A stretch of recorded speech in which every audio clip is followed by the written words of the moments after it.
Kalau kita bicara orang yang punya amal soleh dan dia punya dosa, bukankah nanti akan ada penimbangan? Iya, akan ada penimbangan nantinya.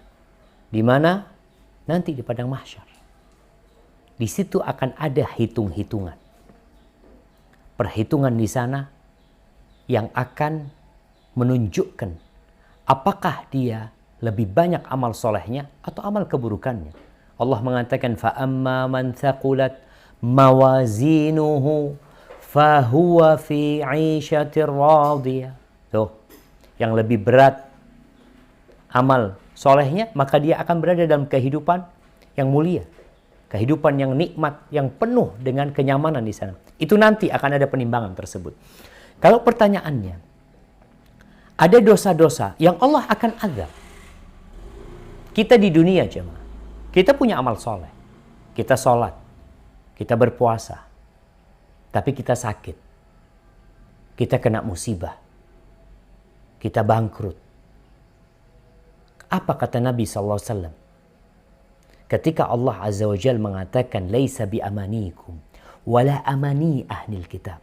Man ya'mal su'an yujzabi. Bukan termasuk angan-angan kalian atau ahlul kitab. Urusan amal, balasan, pahala. Enggak, ingat. Man ya'mal su'an yujzabi. Barang siapa berbuat kejelekan, pasti dibalas. Pasti pembalasan itu ada. Makanya ketika ayat itu turun, Abu Bakar Siddiq merasa berat, jemaah. Dia mengatakan, ya Rasulullah, kalau setiap dosa yang kita lakukan kita dibalas, kita akan binasa. Karena kita semua punya dosa. Lalu Rasul SAW menyebutkan balasannya. Apa balasannya? Awatamradun, bukankah kalian merasakan sakit? Ya, kecapean, kemudian kena duri. Semua itu jadi balasan buat dosa yang dilakukan. Tapi sekarang di alam kubur tersebut, jadi ada orang yang dosa-dosanya dibersihkan dengan musibah di dunia. Sehingga dia, alhamdulillah, udah dibalas tuh. Ada yang dibalas di alam kubur. Sehingga dia merasakan balasan dosa dia di alam kubur. Sehingga nanti ketika dibangkitkan di hari kiamat, udah selesai dia dosanya. Sehingga dia tidak perlu masuk ke neraka lagi dengan dosa yang dia lakukan. Itu jadi pembersih dosa dia.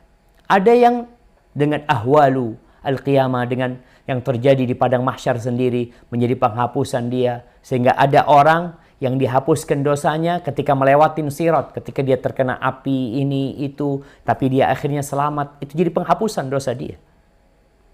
Jadi kalau bicara kita punya amal soleh, pertama kita nggak tahu apa amal soleh kita sebanding dengan itu.